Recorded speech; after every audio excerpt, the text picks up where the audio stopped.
بسم الله الرحمن الرحيم. حميم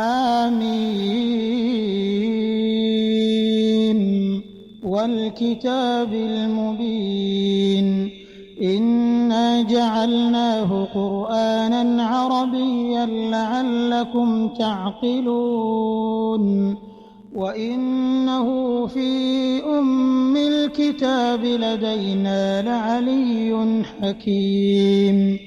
أفنضرب عنكم الذكر صفحا أن كنتم قوما مسرفين وكم أرسلنا من نبي في الأولين وما يأتيهم من نبي إلا كانوا به يستهزئون فأهلكنا أشد منهم بطشا ومضى مثل الأولين ولئن سألتهم من خلق السماوات والأرض ليقولن خلقهن العزيز العليم الذي جعل لكم الأرض مهدا وجعل لكم فيها سبلا لعلكم تهتدون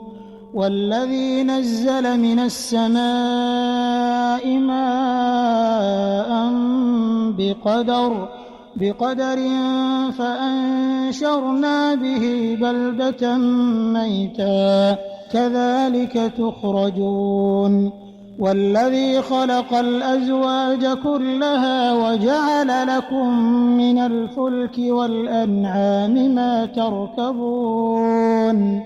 لتستووا على ظهوره ثم تذكروا نعمة ربكم إذا استويتم عليه وتقولوا سبحان الذي سخر لنا هذا وما كنا له مقرنين وإنا إلى ربنا لمنقلبون وجعلوا له من عباده جزءا إن الإنسان لكفور مبين أم اتخذ مما يخلق بنات وأصفاكم بالبنين وإذا بشر أحدهم بما ضرب للرحمن مثلا ظل وجهه مسودا وهو كظيم أومن ينشأ في الحلية وهو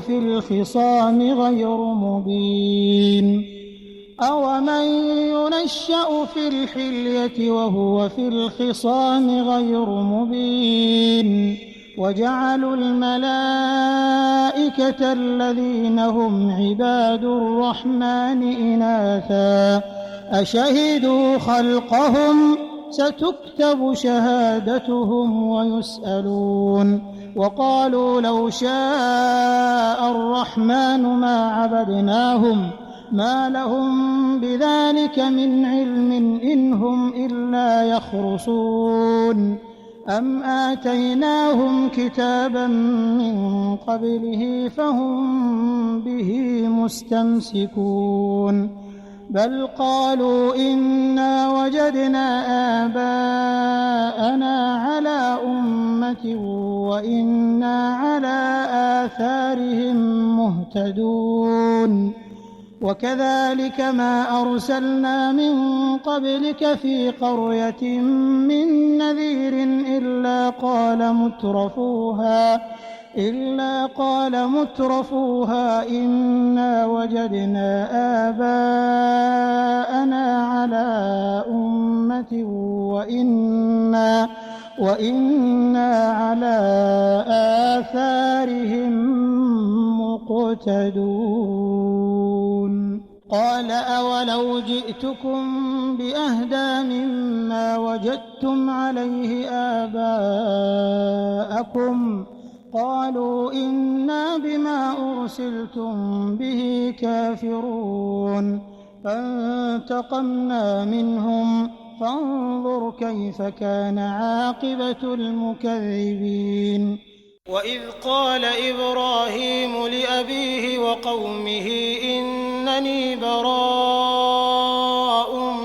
مما تعبدون إلا الذي فطرني فإنه سيهدين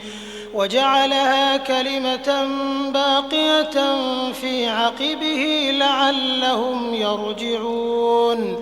بل متعت هؤلاء وآباءهم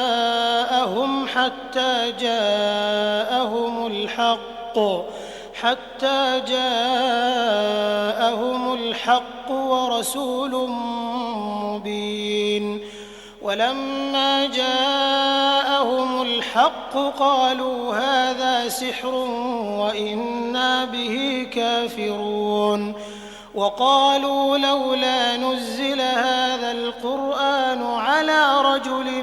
من القريتين عظيم أهم يقسمون رحمة ربك نحن قسمنا بينهم معيشتهم في الحياة الدنيا ورفعنا بعضهم فوق بعض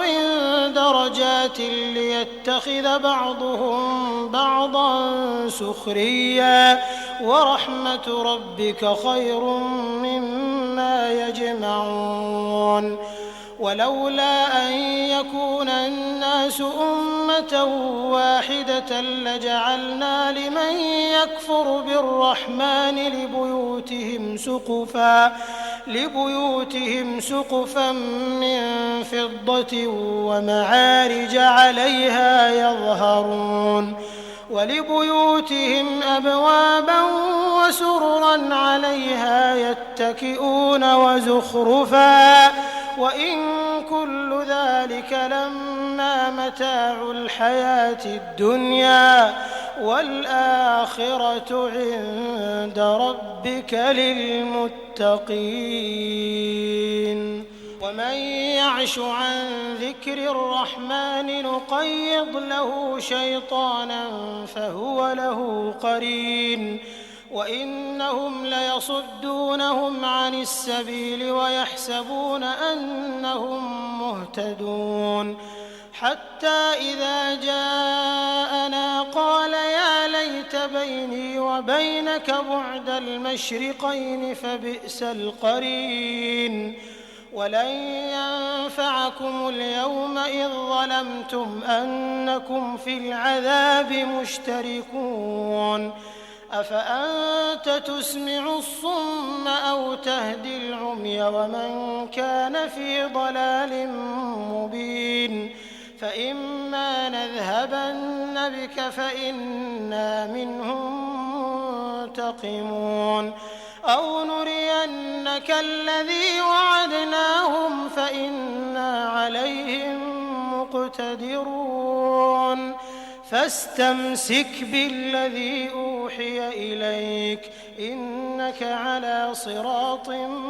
مستقيم وإنه لذكر لك ولقومك وسوف تسألون واسأل من أرسلنا من قبلك من رسلنا أجعلنا من دون الرحمن آلهة يعبدون ولقد أرسلنا موسى بآياتنا إلى فرعون وملئه فقال إني رسول رب العالمين فلما جاءهم بآياتنا إذا هم منها يضحكون وما نريهم من آية إلا هي أكبر من أختها وأخذناهم بالعذاب لعلهم يرجعون وقالوا يا أيها الساحر ادع لنا ربك بما عهد عندك إننا لمهتدون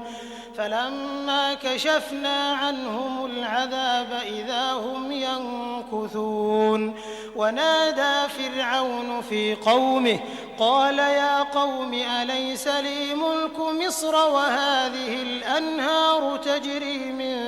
تحتي أفلا تبصرون أم أنا خير من هذا الذي هو مهين ولا يكاد يبين فلولا ألقي عليه أسورة من ذهب أو جاء معه الملائكة مقترنين فاستخف قومه فأطاعوه إنهم كانوا قوما فاسقين فلما آسفونا انتقمنا منهم فأغرقناهم أجمعين فجعلناهم سلفا ومثلا للآخرين ولما ضرب ابن مريم مثلا إذا قومك منه يصدون وقالوا أآلهتنا خير أم هو ما ضربوه لك إلا جدلا بل هم قوم خصمون إن هو إلا عبد أنعمنا عليه وجعلناه مثلا لبني إسرائيل ولو نشاء لجعلنا منكم ملائكة في الأرض يخلفون وإنه لعلم للساعة فلا تمترن بها واتبعون هذا صراط مستقيم ولا يصدنكم الشيطان إنه لكم عدو مبين ولما جاء عيسى بالبينات قال قد جئتكم بالحكمة ولأبين لكم بعض الذي تختلفون فيه فاتقوا الله وأطيعون إن الله هو ربي وربكم فاعبدوه هذا صراط مستقيم فاختلف الأحزاب من بينهم فويل للذين ظلموا من عذاب يوم أليم هل ينظرون إلا الساعة أن تأتيهم بغتة وهم لا يشعرون الأخلاء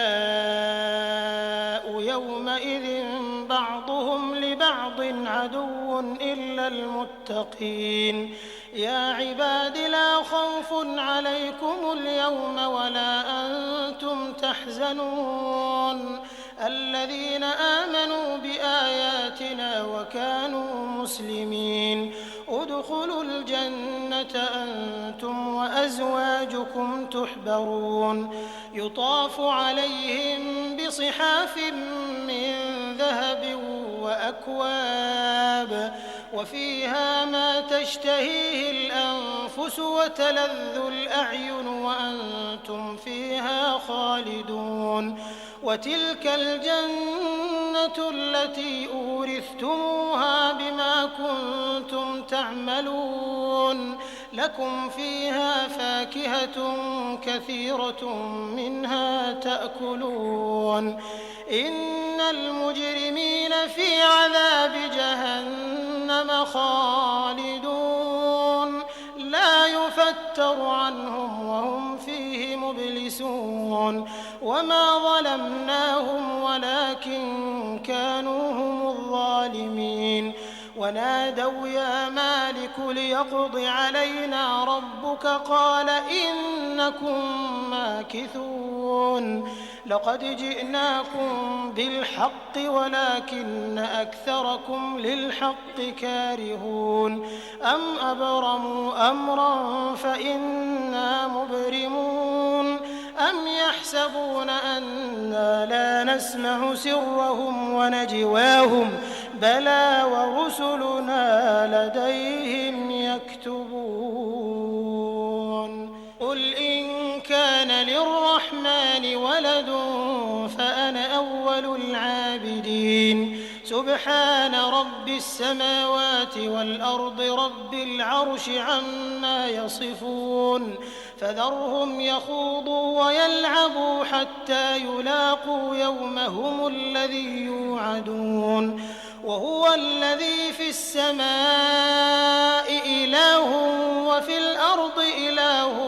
وهو الحكيم العليم